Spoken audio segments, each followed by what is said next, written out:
It's Super Leg C here, and you all know me to have legs. Don't.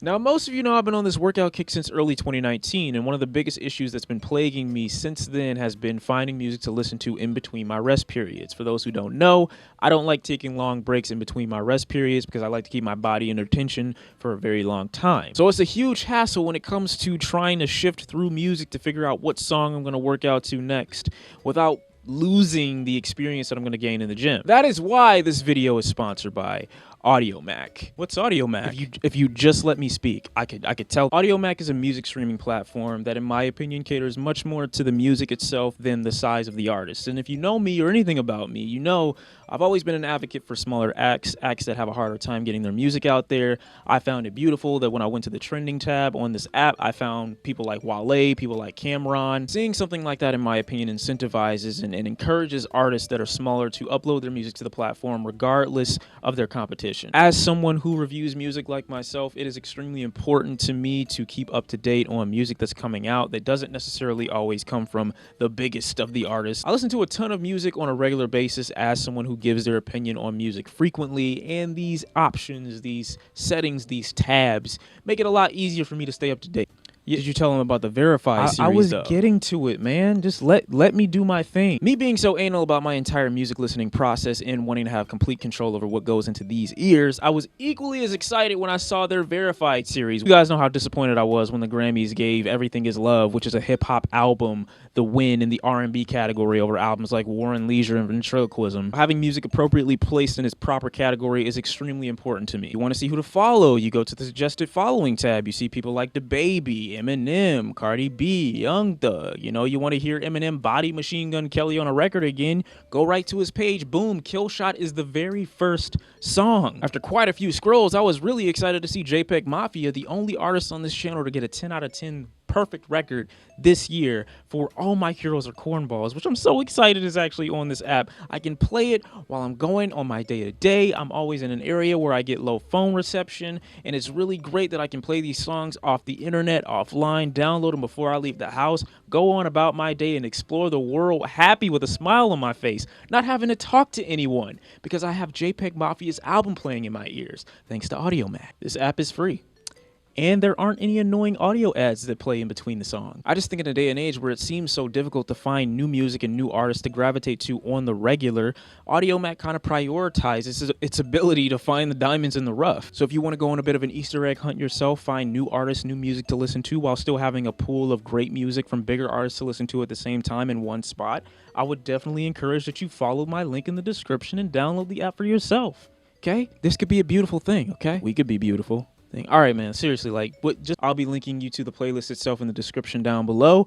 So first song on this list is JPEGMAFIA's All My Heroes Are Cornballs, the entire album. Kenan and Kel, we've got tracks like Thought Tactic. I feel like it's kind of redundant and pointless to go into what makes this album so great when I made a 15-16 minute review on it on the channel already. Just know I love this album slightly more than I did when I initially reviewed it. If I have to describe JPEGMAFIA, I would just say massive personality. T Grizzly also came back to us. I'm glad he's doing okay now after the tragedy with his aunt in Detroit not too long ago. It seems as though he feels somewhat remorseful for not running with security because he didn't want people to think he was weak in Detroit, in the city, and I understand that, but people do get hurt from time to time. It seems that he's going through it on this track and also going through a lot of anger, not wanting whoever did this to be jailed so he can get to them first. It really is a T Grizzly that I can understand and empathize with a lot more than just the posturing and the I'm gonna do this to you. Only thing about T Grizzly that I'm hoping that he does do soon is experiment more instrumentally, because I feel like he could be heard and felt a lot more if he used instrumentals that were a little less cheap and a little bit more creative. Perfect day to drink tequila. This is the perfect one shot for my pain, one shot for my sorrow anthem. It completely deals with not dealing with your problems through alcohol. The track itself has like this Latin-rooted instrumental that feels so huge and grand. It's almost like a really small problem becoming really large with the accompanying of alcohol. T-Pain's feature has grown on me a little bit more, but I still do love the organic feel that EARTHGANG gives to it. Michael WTF is another record off of IsHeReal from IDK that I think is fantastic. It's got a lot of momentum to it. My heart's racing the entire time. It's almost like he's extremely angry, going back and forth with himself himself over what to do, how to handle this new grief, this turmoil. I think it's a fantastic song. It interpolates elements of Bust the Windows Out Your Car from Jasmine Sullivan, I think. And it reminds me heavily of what something Kanye might do. And I think this track also has inspiration and maybe samples from James Blake as well. There's a lot going on in this track. I absolutely love it. And I think these are tracks that IDK specializes more in. I think tracks like this that can be enjoyed outside the context of a concept are where his strengths are. I think if he hones that in more and focuses less on concept, he's gonna come at us with a really great record one day. We don't gotta get money with you, so we gonna get money regardless. I told you guys that Off the Rip was probably one of the better songs on that album, KIRK. I did. You know, that recent viral video that he's got walking up to his fans, singing it along with him. That song is fantastic. It showcases DaBaby in all of his strength. I said DaBaby. That's crazy. These really tart instrumentals where he's able to go like crazy with these extremely quick flows and these extremely charismatic delivery. I think tracks like this are where he's at his strongest. And I think if we got more tracks like this that varied a bit more instrumentally, he'd easily have one of the best albums this year. I saw Blueface dancing to Kurupt in a blue vest with blue shoes, blue jeans, and a blue whip. I don't remember what car it was that he was driving. And when I was watching the video, I was immediately reminded of Kurupt. I do think it is pretty sad what's been happening with Kurupt recently when it comes to his battle with alcohol. So I wanted to play this track and have it on my playlist while I'm working out, while I'm doing whatever, just to remind myself of the great moments that Kurupt gave me. And I think you should include it in your playlist as well. Let's all take a moment of silence, okay, to remember the great moments that Kurupt has given us. And just to play this song in his honor, because this song was fantastic. Going back to DaBaby again, though, real quick. I mean, those tracks that people say are like really old and played out now are still great. Tracks like Suge, tracks like Taking It Out. I do think DaBaby has great songs on any project that he's come out with. But once he varies it and steps it up, I think it'll be fantastic. Kevin Gates came out with a new record titled I'm Him, and I didn't mind this album. I thought it was pretty decent. Not Kevin Gates at his absolute best, but I still think there are some pretty great tracks on this album. Lots of funny, very witty lines, some disgusting bars here and there, some "what are you talking about, dude" lines on this album, of course.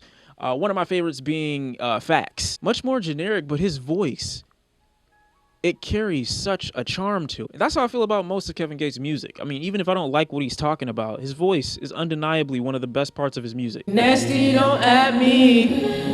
I've been working all day. Track Rehab from Brent Faiyaz is fire. This track is fantastic. Perfectly sets the mood. You don't need to know what the mood is for, but perfectly sets the... One thing I'm a little hazy on when listening to the track is whether or not the girl that he's talking about is in need of rehab because of her addiction to these drugs, or he's saying that he's in need of rehab because of his addiction to this girl. Whichever one it is, I think it's great. You have to be extremely careful who you play the song around, though, okay? I'm warning you. The track Brand with Eric Bellinger. Listen, I really despise Eric, but I love him at the exact same time because he embodies everything about me that I hated from 2013 and before. He makes music for dudes that lick their lips and squint their eyes in every Instagram photo pre-2014, okay? That's the type of music that he's making. Even the newest records on his newest album come off more like Trey Songz rehashes or reiterations, but I cannot help but like some of them because there's a piece of my generic heart that music gravitate towards. St. John's new record, I know a ton of you have been telling me to listen to the dude. I got you, okay? I listened to him. I thought it was all right. I didn't think it was crazy. I didn't think it was fantastic. I didn't think it was the best thing I've ever heard in my life, but I thought it was cool, okay? He does remind me a bit of a Kid Cudi with slightly less emotion, slightly less to gravitate to when it comes to the humming and the vocal styles and the effects. I do think make him come off a little less organic, but still, I'm curious as to where he's going to go in the future when it comes to the records that he's released, like Trap with Lil Baby and the one with Meek Mill. I think those are great singles. I think those are great songs, and I do think he's got a pretty interesting voice. I guess I basically just want him to go really crazy vocally, because I think he controls himself just a little bit too much. I think if he just lets his style go rampant, goes stupid, goes crazy. I think we're looking at much more interesting instrumental choices, and I think we're looking at a much more interesting St. John as an artist. Despite all those things, he still is a very melodic artist, kind of a fusion of maybe what you would get if you took pieces of an intro from Stranger Things and put it over a trap beat on the track with Lil Baby. I thought that was a really good track. Iman Rhapsody featuring Sir and Jid, just a great track. All about black beauty, all about black pride, all about appreciating black women. I like the track. I love it. There's really nothing for me to explain. I've explained it already. Mariah The Scientist easily is one of the most underrated R&B artists. Mariah sings like someone who's been through every negative experience and positive in a relationship and embodies that in her music. Despite giving you the feeling that she's been through it all and back, she's only 21 years old. Vocal style is that of speech and melody, which makes you feel really woozy and powerful at random moments in the album. The track Beetlejuice is one of the biggest examples of such, so if you haven't heard it, you're doing something wrong in life. The track is all about doing whatever it is that you want to do, and the context of the album is much more, to me, about doing what you want to do aside from all the dangers of your environment, your neighborhood. Them specifically talking about Atlanta, and them, in my opinion, what they would be doing in a world that they created for themselves, where they didn't have to worry about things like police and violence in their neighborhood. Carefree atmosphere. And once again, I love the strings underneath Dot's voice as he's giving this track constant momentum, and he's landing himself perfectly with his flow over the instrumental. I love his performance on this. Body from Summer Walker. Goodness gracious, is this track fantastic. Now again, I'm not the biggest fan of auto-tune when it comes to singers, but if you can make beautiful use of it, you can have yourself a fantastic single. Whether it's the 702 sample in the background that she's using or the build up to the chorus, this track is just a good time from start to finish. It truly is. And the final track on this playlist video is the All Right single from Kendrick Lamar. I recently put out a video talking about why All Right may be the best song or the most important of the decade, and I agree with Pitchfork. I do. Reasons differ, but I agree with them. There's really no reason to describe why it's so fantastic. I've already explained such, but if you need to know, go watch it. And if you need to know, go listen to the song. I can see the evil, I can tell it, I know it's illegal. I don't think about it, I deposit every other zero, thinking about my partner. Being upset with yourself for being a sellout and then having to acknowledge your humanity while all trying to understand the importance of your heritage. There's so much responsibility in this track, and yeah. I'm getting sad thinking about it, but also empowered. So that is the song's playlist video. Once again, if you want to play these tracks in a specifically made playlist, there's a link to that in the description down below. Also a link to download the app Audiomack itself. Thank you to Audiomack for sponsoring the video. And yeah, you guys don't forget to let me know what your favorite tracks have been over the past couple weeks in the comment section down below. You know I read most of them, and I'm trying to have some new songs to listen to for the next playlist video. So thank you all for watching. I'll see you next time. Yeah, I think I'm out now. Wait, no, I think I have something else to say. No, I don't. This is really up to you as to why you're still watching at this point, because if you are, I just think you're kind of weird, because you shouldn't just be listening to me talk for the remainder of the video. So I don't really know what's going on with you personally, but